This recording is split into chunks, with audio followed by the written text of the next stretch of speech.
A paz do Senhor, meus irmãos, iniciando mais um trimestre da Escola Bíblica Dominical, onde agora nós teremos um trimestre temático. Os irmãos sabem muito bem que às vezes, nós temos um trimestre bíblico e temos um trimestre com temas. E o nosso tema desse primeiro trimestre de 2021 é o verdadeiro pentecostalismo, a atualidade da doutrina bíblica sobre a atuação do Espírito Santo. O pastor comentarista é o pastor Ezequias Soares, líder das Assembleias de Deus em Jundiaí, presidente do Conselho de Doutrina da CGADB, ele é presidente também da Comissão de Apologética da CGADB, ele tem um livro muito bom que fala sobre a questão da apologética.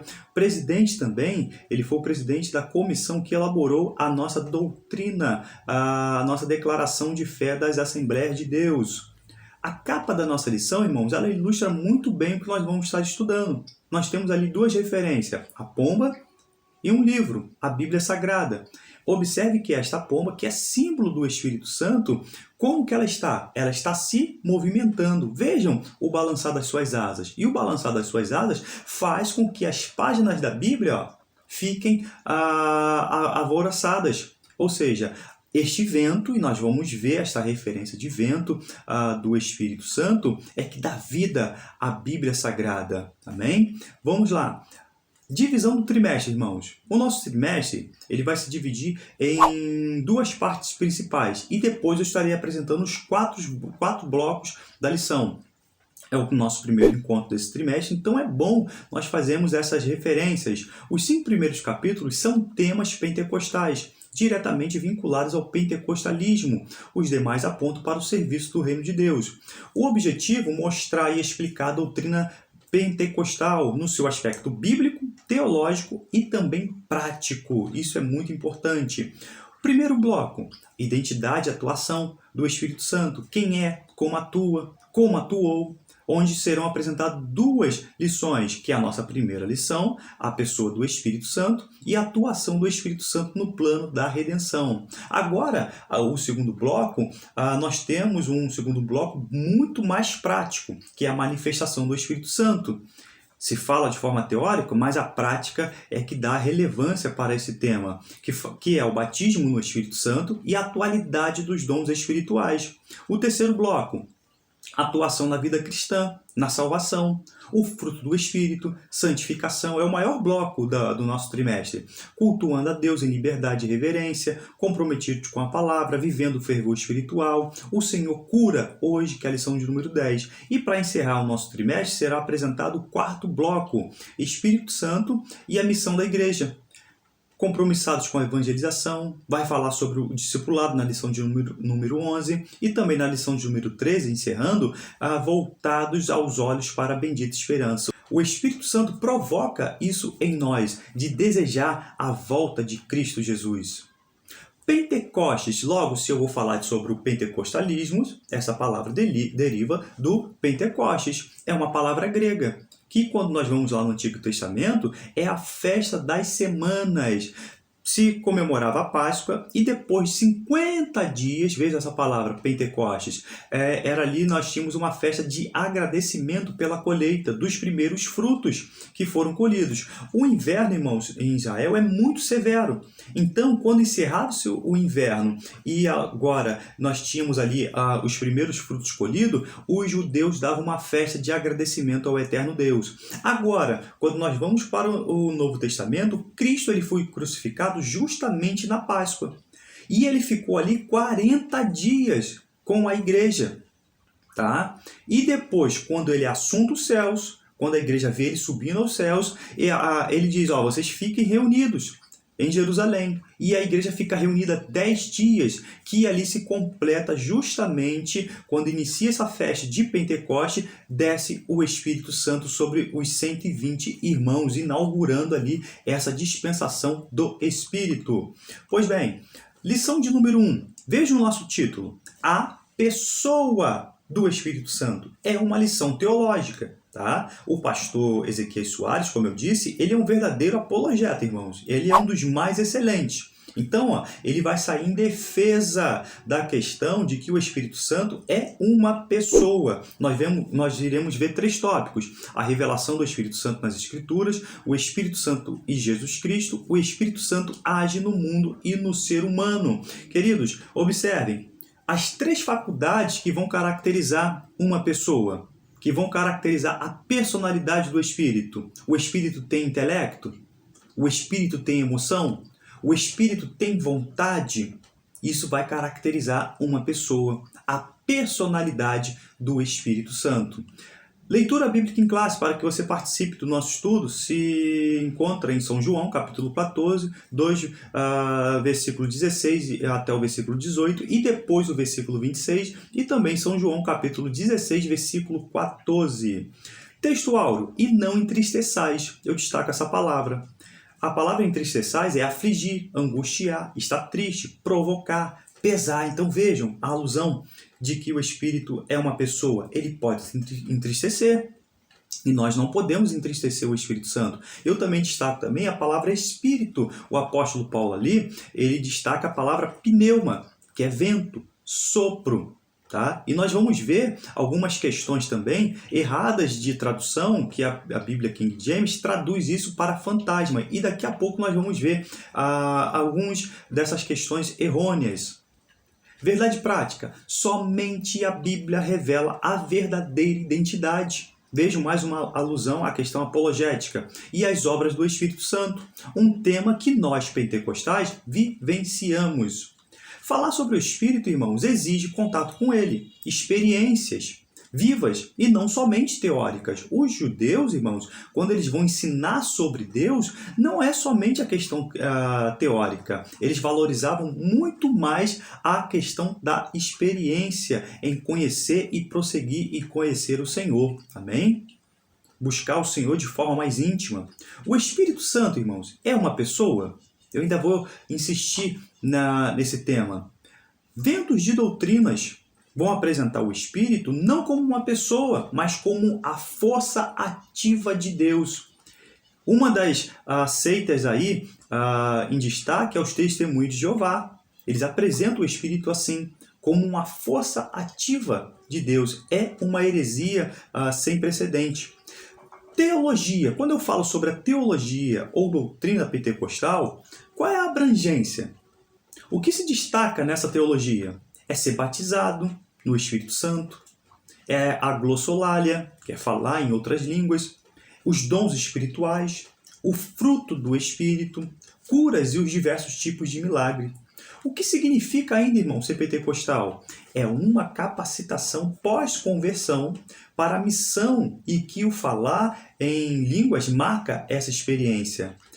Eu gosto, irmãos, do pastor Cláudio Honor de Andrade, quando ele ensina e fala sobre a teologia do porão. Já que eu vou falar de pentecostalismo, eu vou falar das verdades. Então vejam, quando o pastor Cláudio Honor ele fala sobre a teologia do porão, quando você ouve por aí algumas nomenclaturas da questão da denominação pentecostal Assembleia de Deus, alguns cristãos falando sobre reteté, pula-pula, crente canela de fogo, não temos terminologias desse tipo na Bíblia Sagrada. Teologia do porão. E ao longo da lição nós vamos ver as verdades e as falácias sobre a questão do Pentecostes. Pentecostalismo torna Deus mais real em nossas vidas. Ser pentecostal significa ter, observe isso, ter intimidade com a pessoa do Espírito, pois a teologia pentecostal não é teórica, ela é prática em toda a sua essência. Irmãos, veja o paralelo entre a Torre de Babel e ali o Atos dos Apóstolos. As nações ali representando em Babel marcam ali o desvio sistemático das nações diante de Deus. Mas agora o Dr. Lucas ali em Atos apresenta essa lista de 17 nações apresentando ali a volta. Deus, ele quer a humanidade junto dele. Então essas 17 nações ali está representando todo o mundo. Irmãos, há um vínculo muito forte, praticamente indissolúvel entre o Pentecostes e o avivamento da Rua Azusa, em Los Angeles, entre os anos 1906 e 1910. Por quê? Os irmãos sempre vão observar que os pentecostais sempre fazem menção, sempre fazem lembrança ao avivamento da Rua Azusa. Esse movimento ali, com um dos seus líderes, William Seymour, está aí a figura dele, se destaca dos outros. Existiram muitos movimentos, mas esse movimento em especial se destacou porque a mensagem do batismo do Espírito e falar em novas línguas se tornou mais claro para os irmãos. Os cessacionistas também. O que são os cessacionistas? Veja, essa palavra é interessante. Os cessacionistas, os que pregam essa doutrina, dizem que cessou os dons, mas a Bíblia fala que os sinais seguirão aos que creem. Eles também estão divididos. Há alguns que creem nas curas, nos milagres, outros não creem em nada. O pentecostalismo, irmãos, das Assembleias de Deus, nós chamamos de pentecostalismo clássico. O que é isso? Denominações que começaram nos primeiros 25 anos do século XX. O batismo, irmãos, no Espírito Santo também é bom destacar. Não é sinônimo de salvação. Nós temos que ter cuidado com isso. E o falar em línguas é a evidência física inicial desse batismo. A pneumatologia é a doutrina do Espírito Santo. O termo vem de duas palavras gregas, pneuma, espírito, e logos, palavra, estudo, tratado. O Espírito Santo, irmãos, na teologia cristã. O Pai, ele chamou mais atenção no período do Antigo Testamento. O Filho nos Evangelhos. Veja essa arrumação da Trindade. Mas desde o dia de Pentecoste, o Espírito Santo vem conduzindo a igreja e é através dele que temos contatos com Deus. Vejam só, irmãos, interessante. Há uma terminologia infeliz da King James e de outras traduções inglesas mais antigas que se referem ao Espírito Santo como, veja essa palavra inglesa, Holy Ghost, fantasma santo. Eles entenderam o Espírito Santo como alguma coisa por baixo de um lençol branco, trazendo muita confusão para os irmãos ali ingleses no entendimento a respeito do Espírito Santo. O Espírito é uma pessoa. A palavra hebraica, está aí a palavra hebraica, roa, é um substantivo feminino que aparece 378 vezes no Antigo Testamento. Quer dizer, vento, sopro, hálito, espírito com E minúsculo e espírito com E maiúsculo. Na Septuaginta, que é a tradução para o grego, nós temos 49 vezes aparece esse vocábulo, anemos, vento. Irmãos, um outro pensamento equivocado. Disse Jesus, observe esse versículo, a respeito do Espírito Santo. Ele me glorificará, porque há de receber o que é meu. Está aí esta referência, São João. É comum ouvir dizer que o Espírito Santo não se deve ser adorado. Tá? Olha aqui, que erro, porque ele glorifica Cristo. Irmãos, não existe na fé cristã um Deus de segunda categoria, um Deus que deve ser adorado e outro não. Isso não seria monoteísmo. Então o Espírito ele deve ser adorado também. Ele é o próprio Deus. A declaração, irmãos, das Assembleias de Deus confessa que há uma absoluta igualdade dentro da Trindade e nenhuma das três pessoas está sujeita, por natureza, à outra, como se houvesse uma hierarquia divina. A revelação do Espírito Santo nas Escrituras. Já ouviu falar sobre Atanásio? Atanásio ele se destaca, tá? O credo de Atanásio, a fé cristã é esta, que adoremos um Deus em trindade, e trindade em unidade. Não confundimos as pessoas, nem separamos a substância. O Espírito, irmãos, é a terceira pessoa da Trindade por meio de quem Deus age e revela a sua vontade, concede poder e mostra a sua presença. O Novo Testamento registra o início da dispensação da plenitude do Espírito Santo. Esse derramamento do Espírito foi para que ele ficasse conosco para sempre.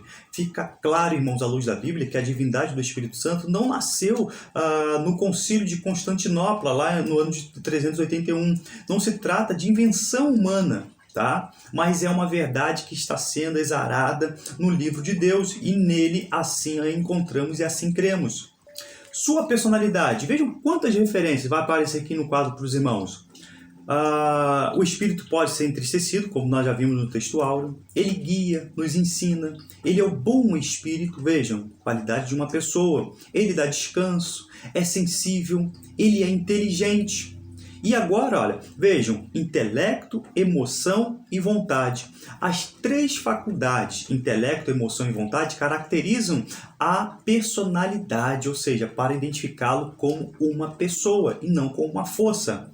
Alguns hereges, lembro do início do verdadeiro pentecostalismo, tá aí, ó, vão aparecer três hereges, os socinianos, que tem ali o seu idealizador Fausto Sozzi, que vai apresentar uma doutrina antitrinitária e considera que em Deus há uma única pessoa e que Jesus de Nazaré é um homem. Veja que heresia. O arianismo.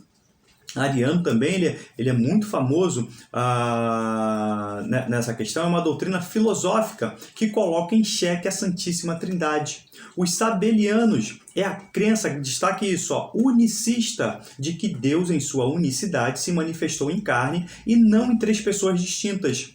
O termo sabelianismo deriva-se de Sabélio, um bispo do século III depois de Cristo, defensor desta tese herege. O Espírito Santo e Jesus Cristo. Os unicistas, lembra que eu pedi para os irmãos destacarem? Estão equivocados com a doutrina de que o Pai, o Filho e o Espírito Santo sejam uma só pessoa. Vejam lá o exemplo do batismo de Jesus. Cristo. Vejam a Trindade ali se apresentando. Cristo sendo batizado, o Espírito vindo sobre ele como em forma de pomba, tá? Que faz mais uma vez a alusão à nossa capa, e no céu uma voz que dizia: este é o meu Filho amado em que me comprazo. Então vejo a Trindade ali sendo apresentada de os três, que é um único Deus, sendo apresentado ali naquele batismo de Jesus. Quem defende também, eles são famosos, lembra daqueles cantores, da Voz da Verdade, está aqui a figura de um dos seus principais cantores, eles são unicistas. Então, por isso que nós temos que ter cuidado com os hinos de louvor que se coloca nas igrejas, tá? Temos que ter também cuidado, irmãos, com esse termo Shekinah, porque fala realmente da presença de Deus. É uma palavra, irmãos, que não encontramos na Bíblia. É de tradução judaica. E nós temos que ter cuidado com algumas doutrinas judaicas, porque os judeus, por exemplo, não creem na Trindade, tá? Jesus, irmãos, ele reivindica plena divindade para o Espírito Santo. E eu rogarei ao Pai, e ele vos dará um outro Consolador, para que fique convosco para sempre. Outro, irmãos, do grego halos, outro do mesmo tipo, significa encorajador, que dá força. Ele tomará, irmãos, o Espírito do lugar de Cristo, limitado no espaço pela encarnação. Então, quando Cristo estava aqui no seu ministério terreno, ele era limitado a um corpo físico. Mas agora o Espírito, vejam, nos quatro cantos da terra, atuando através da igreja. João Damasceno, para eu encerro com esta frase. João Damasceno, um teólogo, ele diz o seguinte: o Filho está no Pai e no Espírito, e o Espírito no Pai e no Filho, e o Pai no Filho e no Espírito, não produzindo nenhuma fusão, nem mescla, nem confusão. Que nós possamos ter o início de trimestre abençoado e que nós possamos, pela graça e misericórdia de Deus, levar até o final. Que você tenha uma boa aula no próximo domingo, se Deus assim nos permitir. Amém.